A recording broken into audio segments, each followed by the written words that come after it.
Alléluia. Gloire à ton Saint-Nom, Seigneur. Alléluia. Est-ce que quelqu'un peut acclamer le roi des gloires ce soir? Allons Jésus. Alléluia. Amen. Nous allons écouter sa parole ce soir, cette parole qu'il a réservée pour chacun de nous. Et nous ouvrons notre cœur pour la recevoir pleinement dans le nom de Jésus. Aujourd'hui, nous sommes à notre 7e jour, alléluia, de notre consécration 12. Il nous reste 5 jours, alléluia. Par la grâce de Dieu, je pense que on va bientôt les terminer au nom de Jésus, alléluia. Amen. Que Dieu soit loué pour vos vies. Que Dieu soit loué pour la force qu'il vous donne aussi. Alléluia. Amen. Nous continuons aujourd'hui notre thème Dieu avec nous. Amen. Nous continuons notre thème Dieu avec nous. Et aujourd'hui, nous allons voir au jour 7, le péché nous éloigne de Dieu. C'est ça le titre d'aujourd'hui. Hier, nous avons vu certaines choses qui peuvent nous empêcher, qui peuvent empêcher la présence de Dieu en nous. Nous avons parlé d'abord de la désobéissance, en parlant de la désobéissance de Saül.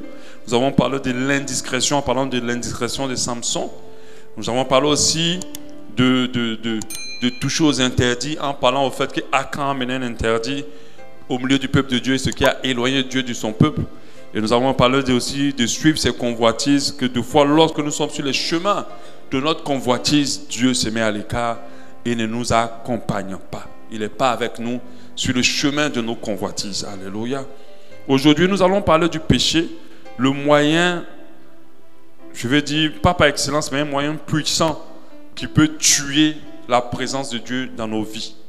Qui peut tuer la présence de Dieu dans notre vie.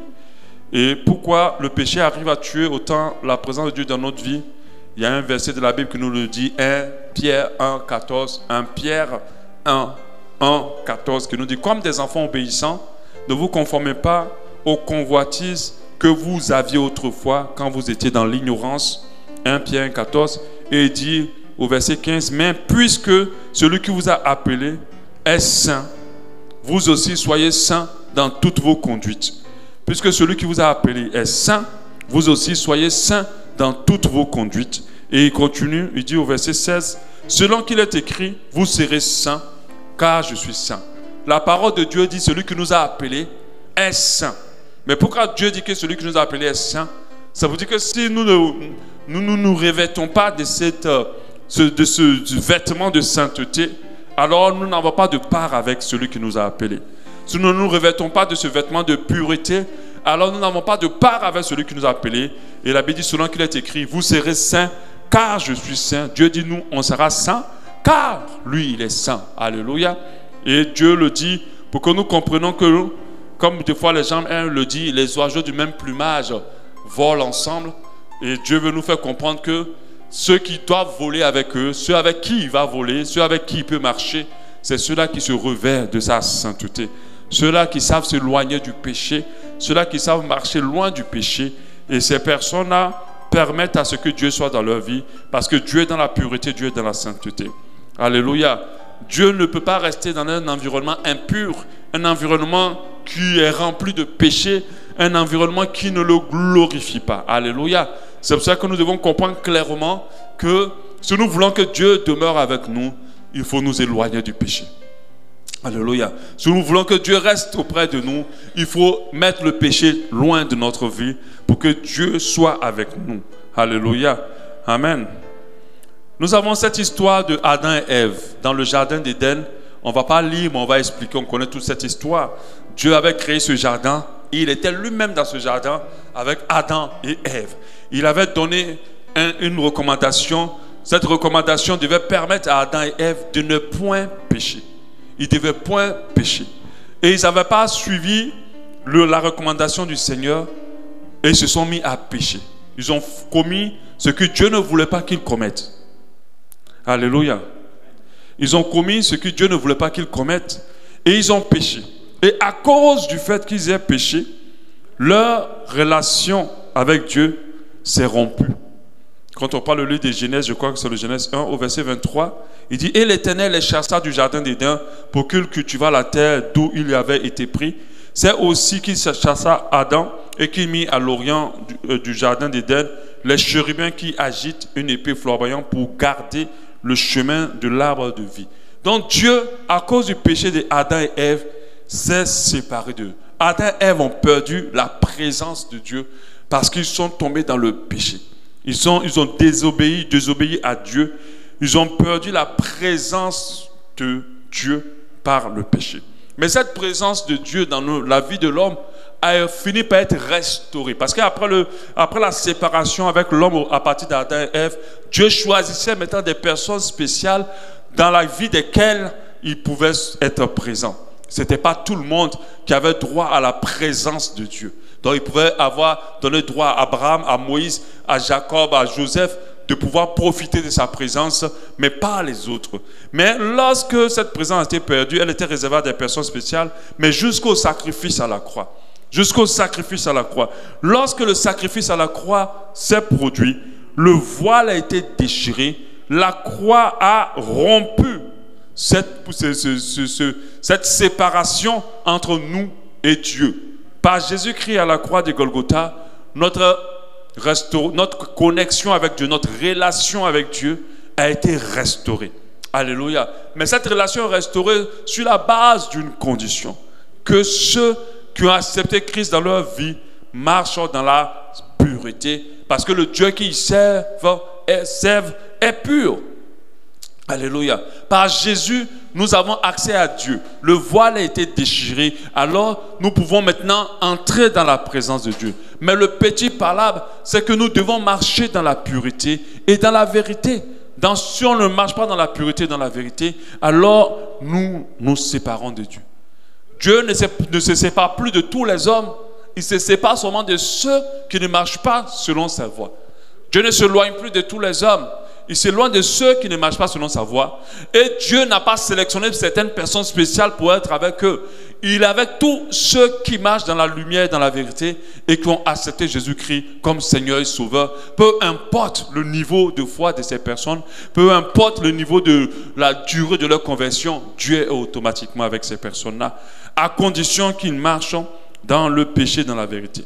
La parole de Dieu nous dit en Romains 5, 14, cependant la mort, Romains 5, 14, a régné depuis Adam jusqu'à Moïse, même sur ceux qui n'avaient pas péché par une transgression semblable à Adam et Ève. Donc ça veut dire qu'Adam et Ève ont péché, Dieu s'est séparé de tout le monde.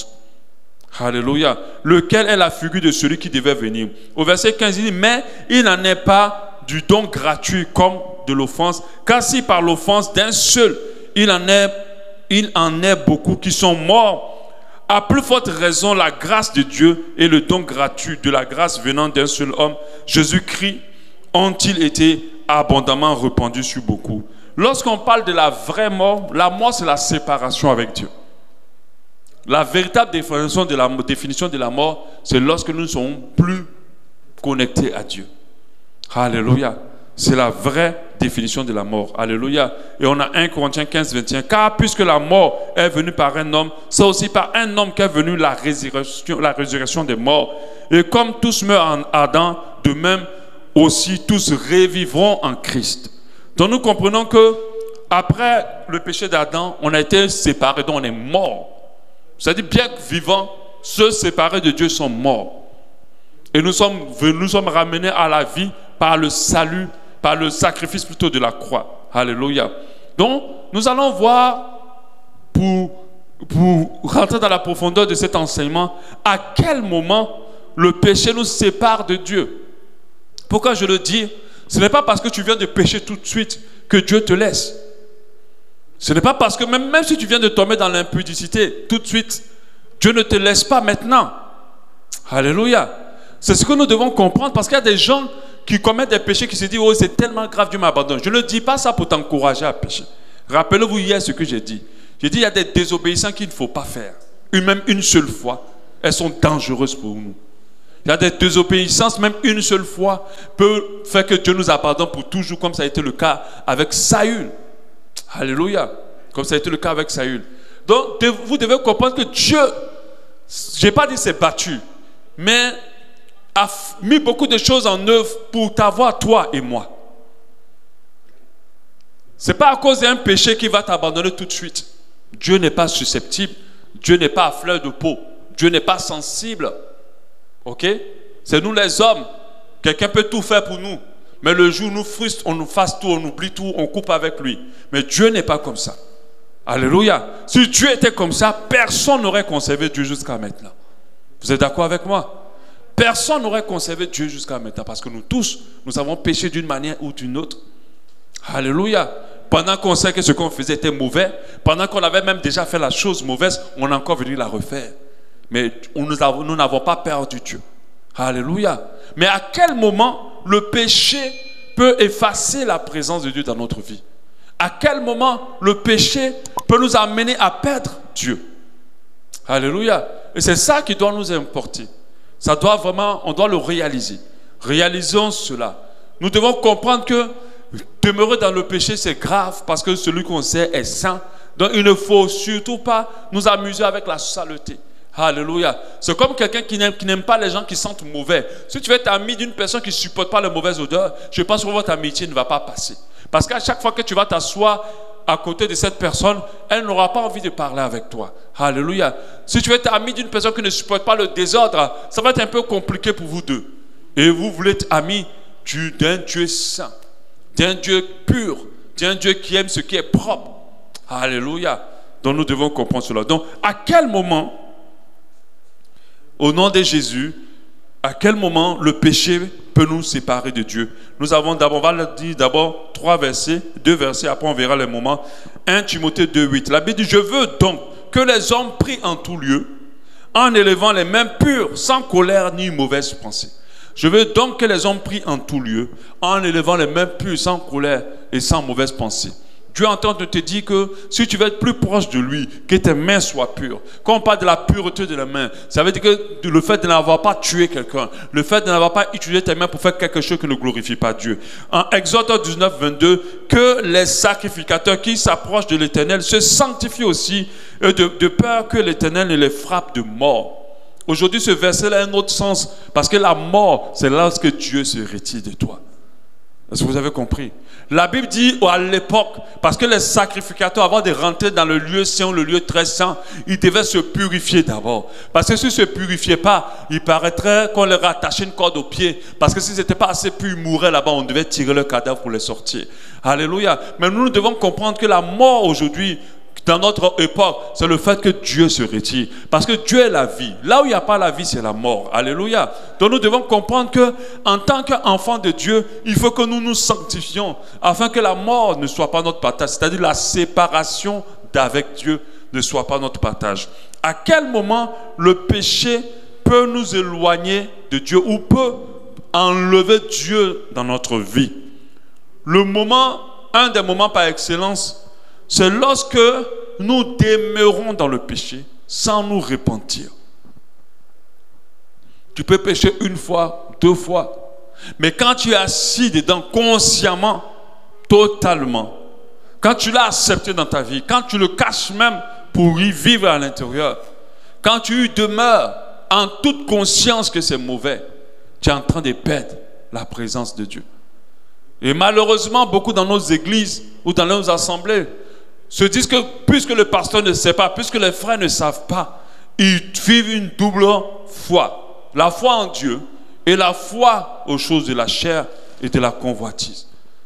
Ils sont clairement dans le péché. Ils ont accepté le péché dans leur vie et y demeurent.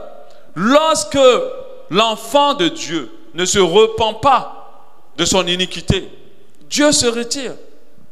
Il peut arriver des situations que ce n'est pas parce que tu veux être dedans que tu es dedans. C'est parce que tu es faible encore. Ça, c'est une autre manche. Dieu sera toujours avec toi pour t'aider. Mais il y a d'autres qui l'ont accepté. Ils savent consciemment que ce qu'ils font est mauvais. Et ils le font. Ils ont une conviction intérieure qui les pousse à demeurer dedans. Moi, j'ai vu une sœur que j'exhortais qui m'a clairement dit que il n'y a pas dans la Bible le mot impudicité. Non, pas impudicité, fornication, elle avait dit. Parce qu'il y a le mot impudicité. Elle dit, il n'y a pas dans la Bible le mot impudicité et fornication. Donc, du coup, on peut forniquer. Cette sœur, sans la juger, avait été copine d'un monsieur marié, la maîtresse d'un monsieur marié, une sœur en Christ, hein, je vous dis. Et après cela, elle a réussi à ce que le monsieur divorce de sa femme pour la marier elle. C'est ce que le monsieur a fait. Ce n'est pas pour la juger. Et quand le monsieur a fait cela, elle voulait se marier, elle a voulu que moi je sois le témoin. J'ai dit jamais, je ne peux m'associer à ce genre de choses. Déjà que vous étiez dans le péché d'abord en couchant, et puis tu as pris le mari de quelqu'un en plus. Moi je ne peux pas m'associer. J'ai dit clairement à ma femme, ce n'est même pas possible, parce que c'est une amie de ma femme que vous ne connaissez pas. Il n'y a pas plus tard que 2 ans environ, mais 1 an environ, ma femme dit, ils sont en train de divorcer. Que ça ne va plus. Ça ne va plus. Tout ce qu'il a fait à l'autre femme, il est en train de lui faire la même chose. Et c'est tellement dans un niveau élevé. Alléluia. Ce n'est pas parce que le mot fornication n'est pas écrit dans la Bible qu'on va se permettre de forniquer. Je précise, tu peux être faible face à un péché et que dans ton cœur, tu as toute la volonté de sortir. Ce n'est pas de toi que je parle. Même si tu tombes et que tu retombes, ce n'est pas de toi que je parle. Je parle de ceux qui ont la conviction maintenant d'y demeurer. Ceux qui n'ont pas de problème avec cela. Et on a plein de personnes, plusieurs chrétiens, qui se comportent ainsi. Ce sont des menteurs ambulants. Ils mentent, ils mentent, ils mentent. Ils sont conscients, ils mentent. Nous tous, il peut arriver que tu dis que quelque chose n'est pas vrai, mais tu regrettes tout de suite et tu veux te rattraper. Tu demandes pardon à Dieu, tu ne veux pas retourner. Ça, je ne parle pas de ces gens de personnes-là. Ces gens de personnes, Dieu reste toujours avec eux pour les aider, parce qu'ils ont la volonté de sortir de l'impurité. Mais il y a d'autres qui sont dedans. Ils sont convaincus.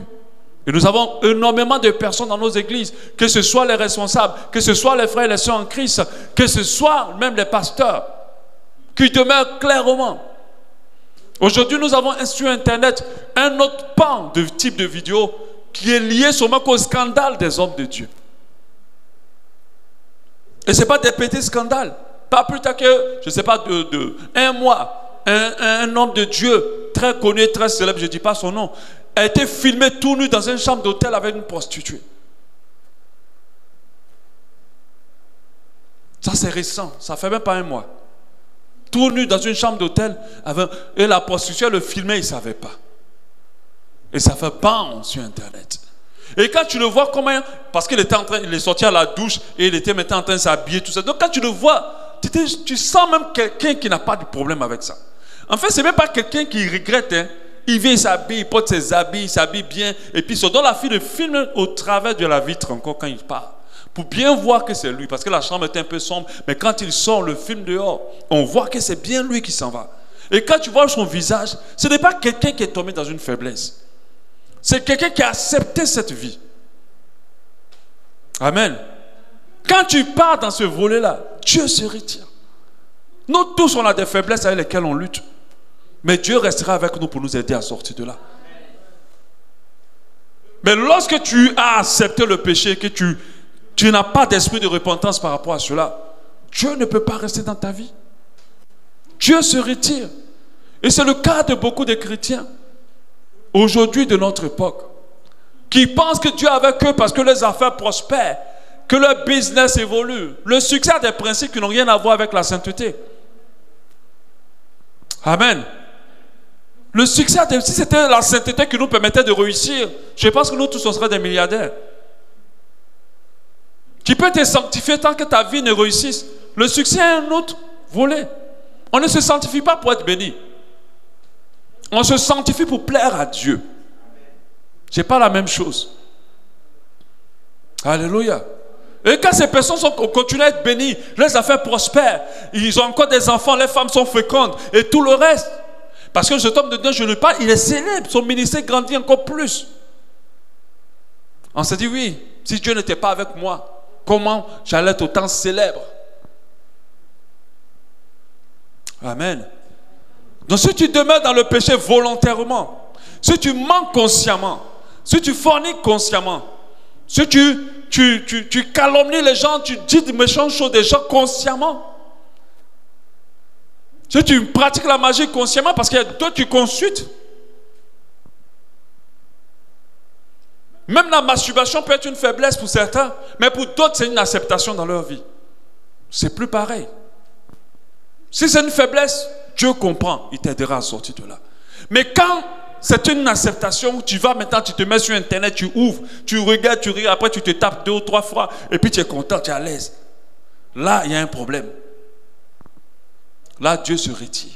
Parce que Dieu n'aime pas la saleté. Dieu n'aime pas l'impureté. Dieu ne supporte pas là où ce n'est pas propre. Dieu aime celui qui lave constamment sa robe. Il dit, lavez constamment votre robe. Et celui qui lave sa robe n'aime pas la saleté. Mais ceux qui aiment, vous n'avez jamais vécu peut-être avec quelqu'un de sale. Ceux qui sont sales, moi j'ai vécu avec des gens sales parce que mon papa hébergeait plein de personnes. Mais quand tu vois quelqu'un qui est sale, même son drap sur lequel il dort là, le drap là peut rester 6 mois sans être lavé. Et la personne n'est pas dérangée. Mais quand elle-même s'habille pour sortir, propre, ça ne dérange pas. Or que toi, quand tu as dormi sur le drap un jour, tout ton corps te gratte. Parce que tu n'aimes pas la saleté. Mais il y a d'autres là, non. Ils aiment la saleté. En fait, ça ne les dérange pas. Et il y a certains qui sont arrivés à ce niveau-là avec certains péchés. Ça ne les dérange plus. Ils l'ont accepté dans leur vie et dans leur cœur. En ce moment-là, Dieu se retire. Dieu se met à côté. À quel moment? La Bible dit en Proverbe 28, 13, celui qui cache ses transgressions ne prospère point, mais celui qui les avoue, les délaisse, obtient miséricorde. Alléluia. Et quand tu pêches, Dieu est en colère, et quand il est en colère, il se retire. Alléluia. À quel moment le péché peut éteindre la présence de Dieu dans notre vie? Lorsque ce péché arrive à éteindre le Saint-Esprit en nous. La Bible nous dit, n'attristez pas le Saint-Esprit. Nous avons cette capacité-là d'attrister le Saint-Esprit. Et la Bible nous dit après, par la suite, n'éteignez pas le Saint-Esprit. Il y a des chrétiens qui arrivent à éteindre le Saint-Esprit. Quand l'Esprit de Dieu s'éteint dans ta vie, Dieu n'est plus là. J'avais dit clairement que la présence de Dieu était marquée par la présence du Saint-Esprit dans ta vie. Alléluia. Tant que tu as l'Esprit, tu as encore Dieu. Tant que tu as l'Esprit, tu as encore Dieu. Alléluia. Nous avons parlé de 1 Corinthiens 6, 16. 1 Corinthiens 6, 16. Ne savez-vous pas que celui qui s'attache à la prostituée est un seul corps avec elle? Quand on parle de prostituée, les gens se disent que peut-être que je suis allé dans la rue, j'ai donné 3 000, 4 000 francs, une femme qui est assise, une prostituée, puis je suis allé coucher avec elle. En fait, non, Dieu n'est pas en train de dire ça. La prostituée représente une femme qui n'est pas la tienne. Et quand on prend le côté homme, c'est un homme qui n'est pas le tien. Alléluia. Une personne qui n'est pas à toi, dont tu n'as pas le droit de toucher. La Bible dit que tu fais une seule chair avec cette personne. Car, est-il dit, les dieux deviendront une seule chair. Alléluia. Mais celui qui s'attache au Seigneur est avec lui un seul esprit. Et il dit par la suite, fuyez l'impudicité, quelques autres péchés qu'un homme commette, ce péché est hors du corps. Mais celui qui se livre à l'impudicité péchera contre son propre corps.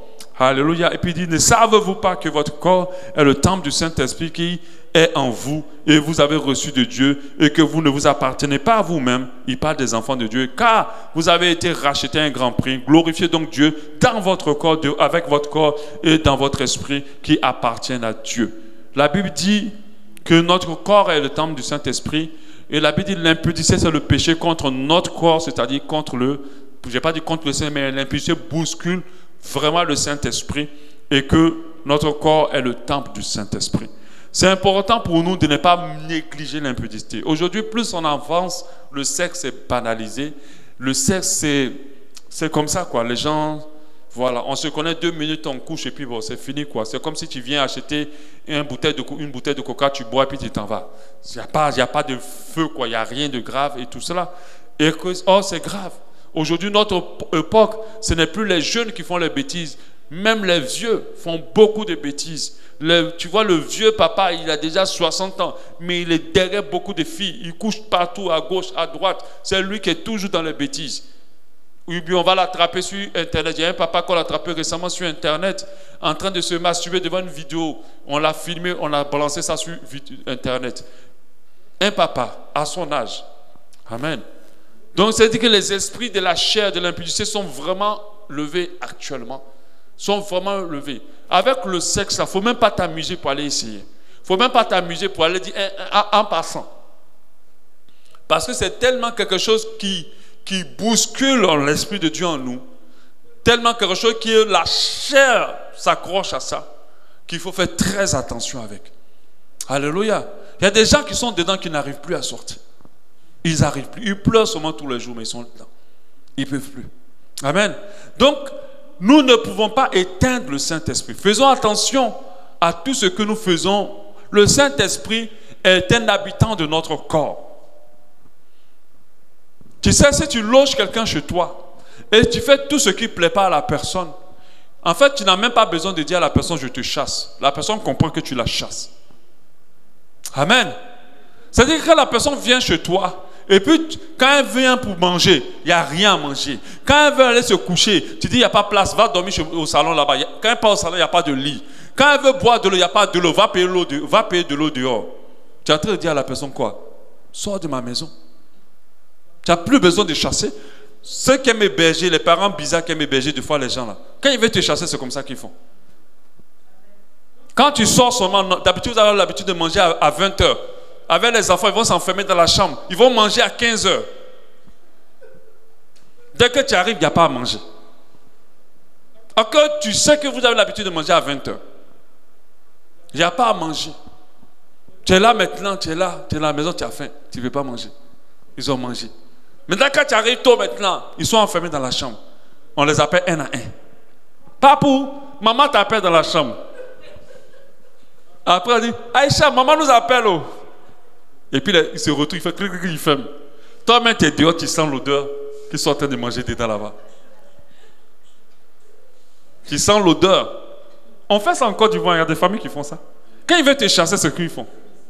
Ici, on fait ça, non? Ah, je ne savais pas. En Côte d'Ivoire, ils font ça. Donc, toi-même, tu comprends que prends tes deux pieds, il faut partir. Donc, de fois chasser le Saint-Esprit, ce n'est pas de dire au Saint-Esprit de partir. C'est de commencer à créer une atmosphère inconfortable autour de l'Esprit de Dieu dans ta vie. Quand tu commences à créer cette atmosphère inconfortable, le Saint-Esprit, lui, c'est un gentleman. Il ne force pas à rester avec les gens.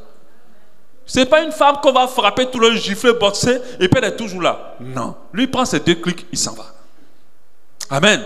Lui, ça n'amuse pas. Pour lui, il n'y a pas midi 14h. Si tu ne le veux pas, il faut le dire. Amen. Parce qu'il est un don. Il n'est pas forcé dans ta vie, en fait. C'est un don. Le Saint-Esprit est un don dans nos vies. C'est quelque chose qu'on t'a donné gratuitement, tu n'as pas payé. Donc, si tu ne veux pas, on récupère. Amen. Donc, n'éteignons pas l'esprit. À quel moment le péché aussi peut nous empêcher, peut nous amener à perdre la présence de Dieu. Dieu m'en a parlé avant-hier quand je dormais. J'étais en train de réfléchir, mais qu'est-ce que je vais dire par rapport à la séparation avec toi? Dieu m'a dit, lorsque le péché commence à avoir plus de place dans nos vies que Dieu. Je vais plutôt expliquer. Il m'a dit que plusieurs perdent sa présence dans leur vie et dans leurs projets parce qu'ils sont absents dans lui, sa présence. Ils ne prennent pas assez de temps avec lui, mais le péché les pousse à prendre du temps plus ailleurs que de prendre du temps avec Dieu. Il dit, lorsque le péché commence maintenant à plus t'aspirer et t'empêcher de prendre du temps avec Dieu. Vous savez que certaines personnes ne rentrent plus dans la présence de Dieu à cause du péché. Certaines personnes ne prennent plus le temps avec Dieu à cause du péché. Parce que certains péchés sont absorbants, absorbent le temps. Ce que nous devons comprendre, c'est que si tu veux continuer une relation avec quelqu'un, tu dois passer du temps avec cette personne-là. Parce que si vous ne vous voyez plus, je pense que votre relation, par défaut, est déjà détruite. Si vous ne passez plus du temps ensemble, votre relation ne vaut plus la peine. À quel moment les amitiés s'essoufflent? Lorsque les gens ne se voient plus. On est dans la même ville, on est dans le même quartier, on ne s'appelle plus, on ne se voit plus. On n'a pas besoin de dire notre amitié est finie. Notre amitié est finie. Lorsque le péché t'amène à ne plus avoir du temps pour Dieu. Il y a certaines personnes, le péché les amène à ne plus avoir du temps pour Dieu. Quand le péché t'éloigne de Dieu, quand le péché ne t'empêche de prendre du temps avec Dieu, alors le péché va tuer la présence de Dieu. Parce qu'on ne peut pas parler du fait d'être avec quelqu'un sans passer du temps avec cette personne. Regardez ce que la parole de Dieu dit en Jacques 4, 18. 4, 18. Jacques dit, approchez-vous de Dieu et il s'approchera de vous. C'est la parole de Dieu qui dit, approchez-vous de Dieu et Dieu s'approchera de vous. Si tu fais un pas vers Dieu, il fait un pas vers toi. Mais si tu passes du temps plus dehors qu'avec Dieu, alors Dieu est loin de toi. Parce qu'il y a des gens qui ne prennent pas du temps avec Dieu et qui espèrent que Dieu soit dans leur vie. Ce n'est pas possible. Tu peux tuer la présence de Dieu parce que tu ne prends plus du temps avec lui. Nous n'avons pas de vie de prière, de vie de méditation, de vie d'intimité avec Dieu seulement pour être bénis. Parce que les gens font ces genres de vie seulement parce qu'ils veulent quelque chose de la part du Seigneur. Un enfant de Dieu correctement converti a toujours soif de la présence de Dieu. Alléluia. Dès qu'il sent que quelque chose vient combattre, le temps qu'il accorde à la présence de Dieu, il est déjà bousculé. Il trouve une solution. Et malheureusement, le péché a refroidi énormément de personnes, a alourdi plusieurs personnes qui n'ont plus le temps pour Dieu. Je t'assure, si tu as du temps pour Dieu, il n'y a aucun péché dans lequel tu seras à l'aise. Si tu as du temps pour Dieu, il n'y a aucun péché qui va t'attacher à toi. Même si tu y tombes, tu vas détester ça immédiatement. Parce que tu passes du temps avec Dieu.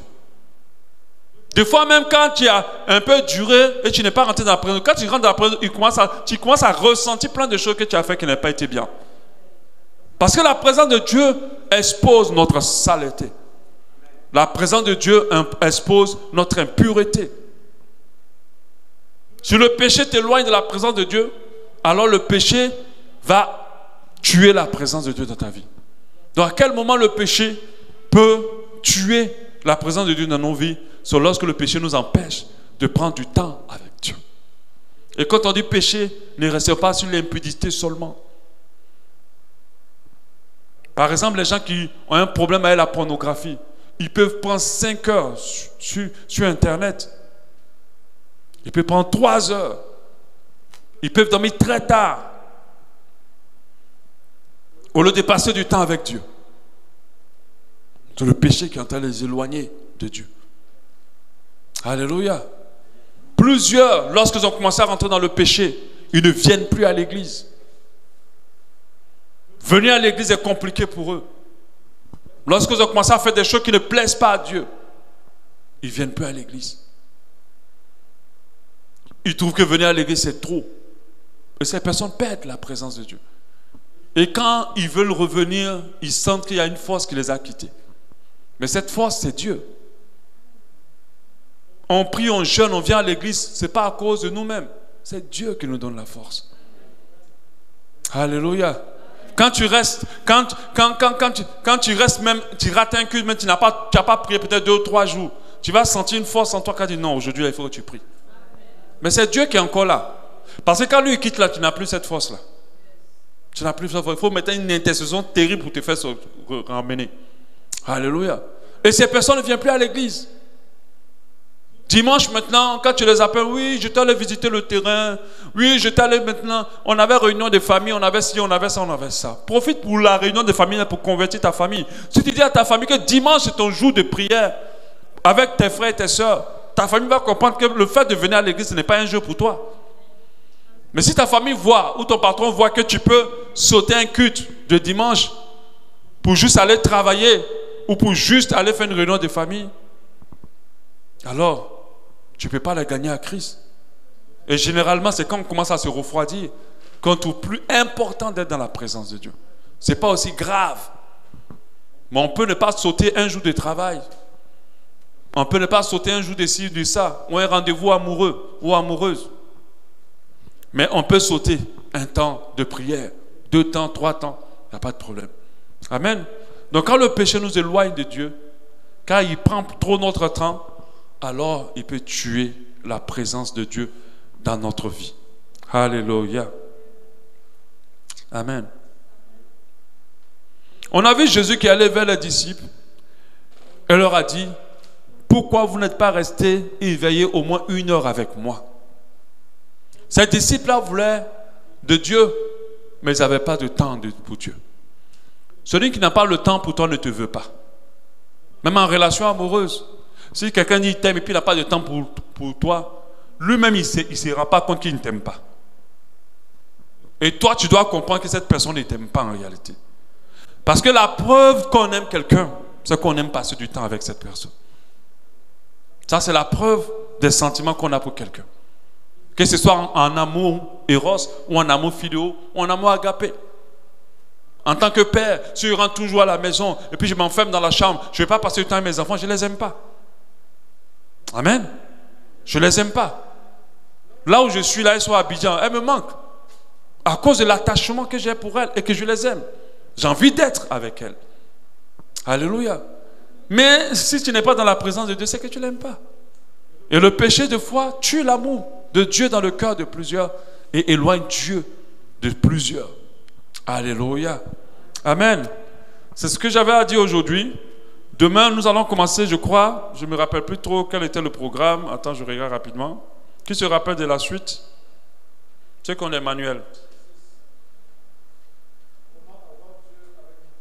Non, comment avoir Dieu, on l'a déjà fait. Après ça. Comment?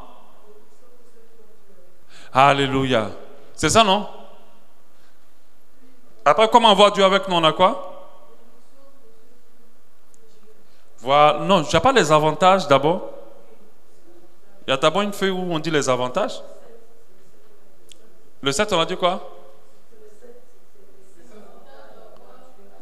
Voilà, le quoi? Voilà.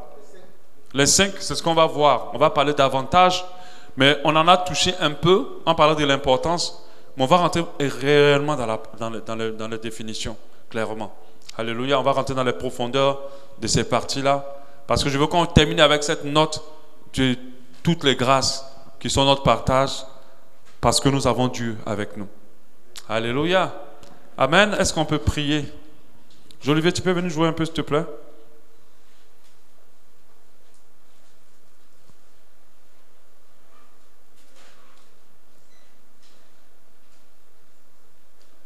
Prions devant le Seigneur, prions.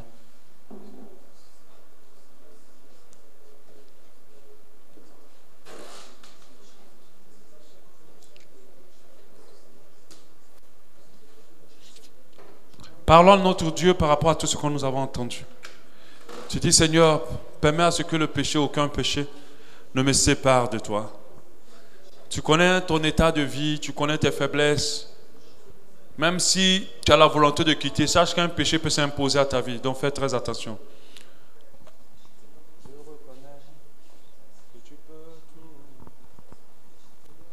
Prions pour cela, au nom de Jésus. Demandons à Dieu qu'aucun péché ne nous captive, aucun péché ne nous rend captifs.